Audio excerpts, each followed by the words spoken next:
Baik, Assalamualaikum warahmatullahi wabarakatuh. Kembali lagi dengan saya Ridho Akbar Saputra. Saya dari kelas 1A D3 Teknologi Laboratorium Medis. Di sini saya akan menjelaskan yaitu tentang alat PCR, real time, dan GILBES. Simak ya teman-teman. Yang pertama kita membahas PCR real time. PCR real time juga dikenal sebagai PCR kuantitatif atau qPCR, quantitative PCR. Adalah metode molekuler yang digunakan untuk mengaplikasi dan mengukur jumlah DNA atau RNA target secara real time. Selama reaksi PCR real time kemungkinan deteksi dan kuantifikasi yang akurat dari target molekuler dalam sampel. Selanjutnya ada prinsip PCR real time. Prinsip kerjanya didasarkan pada deteksi fluoresensi yang diproduksi oleh molekul yang meningkat sejalan dengan berlangsung proses PCR. Prinsip kerja real time atau PCR sama dengan PCR konvensional, namun untuk melihat proses amplifikasi secara nyata real time, perlu penambahan probe fluorescence penanda pada target sampel PCR sehingga cahaya fluorescence dapat tertangkap oleh detektor yang terdapat pada mesin real time PCR. Oleh karena itu, jika jumlah salinan gen meningkat selama reaksi, fluoresensi juga akan meningkat yang mana menunjukkan kemajuan pada reaksi PCR. Lalu ada cara penggunaan. Yang pertama, cairkan 2 kali quantiphase probe PCR master mix dan disimpan pada 20 derajat Celcius template DNA atau cDNA, primer and probe, dan RNA-free water. Yang kedua, buat campuran reaksi. Yang ketiga, campur reaction mix sesuai jumlah sampel kecuali template. Kemudian distribusikan ke dalam tabung reaksi 0,2 mili masing-masing 23 ool. Yang keempat, tambahkan 2 ool template DNA or cDNA yaitu 500 atau reaksi ke dalam tabung PCR yang sudah berisi reaction mix lalu dimasukkan ke dalam mesin PCR real time. Yang kelima, lalu atur parameter PCR pada mesin PCR real time termasuk suhu inkubasi, jumlah siklus, dan deteksi fluoresensi. Yang keenam, selanjutnya klik tombol start pada mesin PCR real time. Yang ketujuh, jika semua proses PCR real time selesai, klik tombol stop untuk menghentikan alat. Yang ke-8, selanjutnya buka penutup alat PCR real time dan keluarkan semua PCR tube. Yang ke-9 yaitu setelah matikan alat dan lepaskan alat listrik dari stop kontak. Yang ke-10, baca hasilnya dengan cara membandingkan dengan standar dan kontrol. Selanjutnya yaitu ada bagian-bagian dan fungsi PCR real time. Yang pertama, thermal cycler. Thermal cycler adalah mesin yang digunakan untuk mengatur suhu secara terkontrol selama proses PCR. Alat ini memiliki blok thermal yang dapat dipanaskan dan didinginkan dengan cepat untuk menciptakan siklus suhu yang diperlukan dalam reaksi PCR. Yang kedua, yaitu ada PCR tubes atau plates. PCR tubes atau plate digunakan untuk menampung campuran reaksi PCR. PCR tubes biasanya berbentuk dengan kecil, sedangkan PCR plate berbentuk plat dengan sumberan-sumberan kecil untuk menampung sampel. Yang ketiga, well digunakan untuk tempat meletakkan tub PCR. Lalu ada blok thermal cycler. Ini adalah perangkat yang mengatur suhu secara otomatis selama siklus PCR. Blok thermal memiliki beberapa posisi untuk menampung PCR tubes. Yang kelima, reporter fluorescence digunakan untuk memantau aplikasi DNA secara real time. Yang keenam ada threshold, ambang batas. Titik pada kurva dinamakan CMCQ atau quantification cycler, di mana jumlah DNA dalam sampel dapat ditentukan berdasarkan sampel standar yang konsentrasi atau copy membernya telah diketahui. Yang ketujuh yaitu ada metode visualisasi SCBR, green atau pewarna DNA fluorescence non-spesifik yang dapat menyisip di antara DNA manapun. Techman probe menggunakan probe primer yang diberi label fluorescence reporter yang mengeluarkan cahaya jika pada berhidrasi dan sekuen komplementer pada DNA atau cDNA. Lalu ada kalibrasi. Yang pertama, persiapan standar. Persiapan standar adalah langkah pertama dalam kalibrasi PCR real time. Yang kedua, pembuatan kurva standar. Untuk kalibrasi, standar kalibrasi harus dianalisis dalam beberapa titik konsentrasi yang berbeda. Yang ketiga, reaksi PCR real time. Setelah kurva standar dibuat, reaksi PCR real time dilakukan dengan menggunakan standar kalibrasi dan sampel yang akan dianalisis. Yang keempat, pengukuran sinyal fluoresensi. Selama reaksi PCR real time, mesin PCR akan mengukur sinyal fluoresensi setelah step siklus amplifikasi. Yang kelima, analisis data.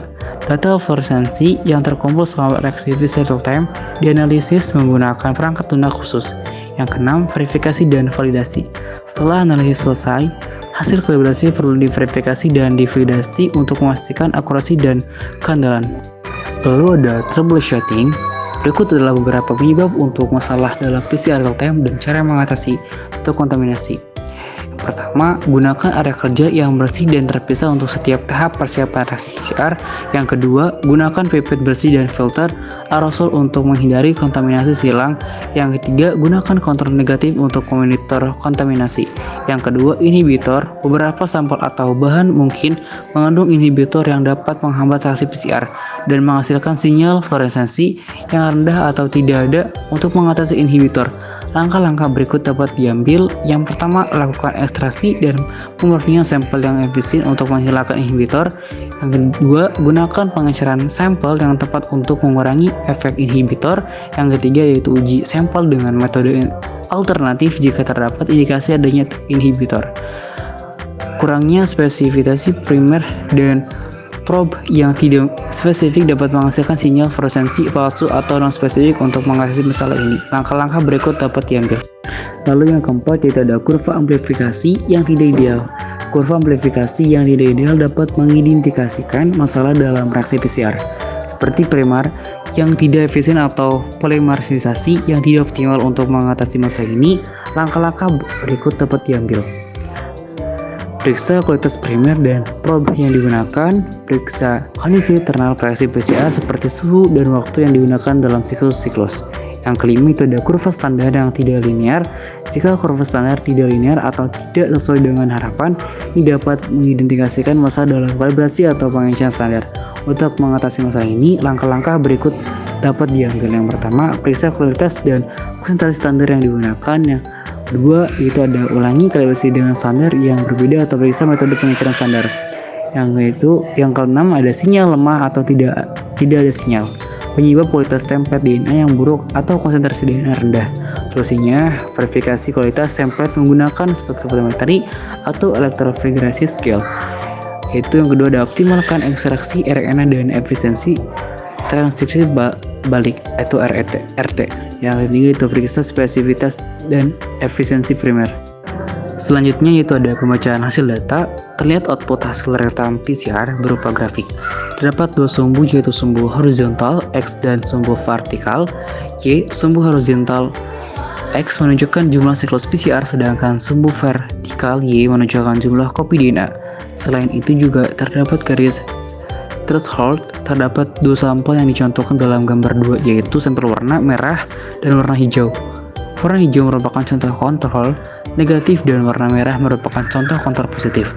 Dalam kontrol negatif tidak terdapat template DNA sehingga tidak terjadi perbanyakan DNA. Dalam kontrol positif terdapat fragmen DNA yang dapat ditempeli primer sehingga terjadi perbanyakan DNA. Lalu di sini ada kelebihan dan kekurangan PCR real time. Yang pertama, kelebihan. Di sini ada beberapa.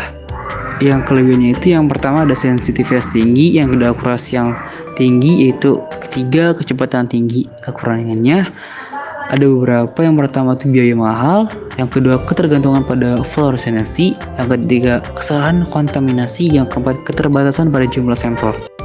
Lalu di sini ada PCR gel base. Electrophoresis merupakan teknik untuk memisahkan fragmen DNA berdasarkan atas ukuran berat molekul dan struktur fisik molekulnya. Gel electrophoresis adalah metode yang paling umum digunakan untuk memvalidasi hasil PCR.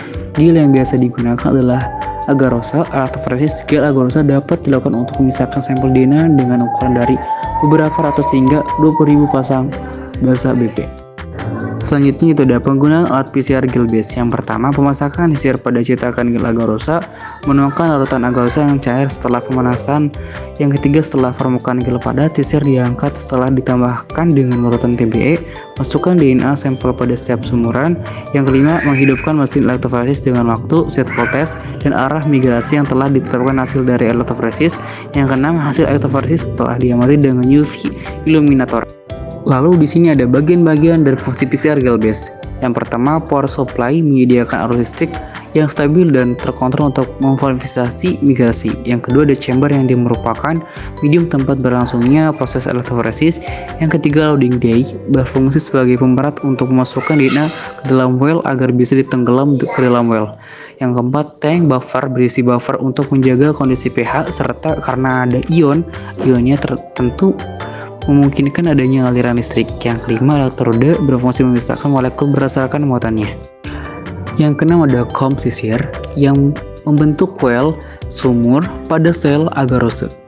Yang ketujuh, gel terbuat dari agarose atau bahan lainnya. Agarose yang bisa dipakai bisa diatur besar kecil porinya dengan menentukan konsentrasi. Yang ke-8, katoda sebagai tempat terjadinya reaksi reduksi pada sel elektrolisis. Yang ke-9 ada anoda berfungsi sebagai tempat terjadinya reaksi oksidasi pada sel elektrolisis. Yang ke-10 low molecular weight analysis dan high molecular weight species berfungsi untuk memisahkan fragmen DNA. Yang 11 well berfungsi untuk membuat sampel. Selanjutnya itu ada kalibrasi PCR gel-based. Ada beberapa. Yang pertama itu membuat standar ukuran sampel, yang kedua mengidentifikasi standar ukuran, yang ketiga menghitung ukuran sampel. Contohnya dengan menggunakan standar ukuran sebagai acuan, ukuran fragmen DNA dalam sampel dapat dihitung. Perbandingan migrasi sampel dengan migrasi standar ukuran dapat digunakan untuk menentukan ukuran fragmen DNA dalam sampel. Selanjutnya yaitu troubleshooting PCR gel-based. Gel tidak mengeras dengan baik. Penyebabnya mungkin ada kesalahan dalam pembuatan gel atau buffer elektroforesis atau suhu saat menuangkan gel terlalu tinggi. Yang kedua, solusi pastikan untuk mengikuti instruksi pembuatan gel base dan buffer dengan tepat. Lalu yang kedua, permukaan gel tidak rata atau ada gelembung udara. Penyebabnya mungkin ada beberapa pengocokan atau gerakan yang terlalu kuat saat menuangkan gel atau ada gelembung udara yang terperangkap di dalam gel. Solusinya, tuangkan gel dengan perlahan dan hati-hati hindari pengocokan atau gerakan yang terlalu kuat.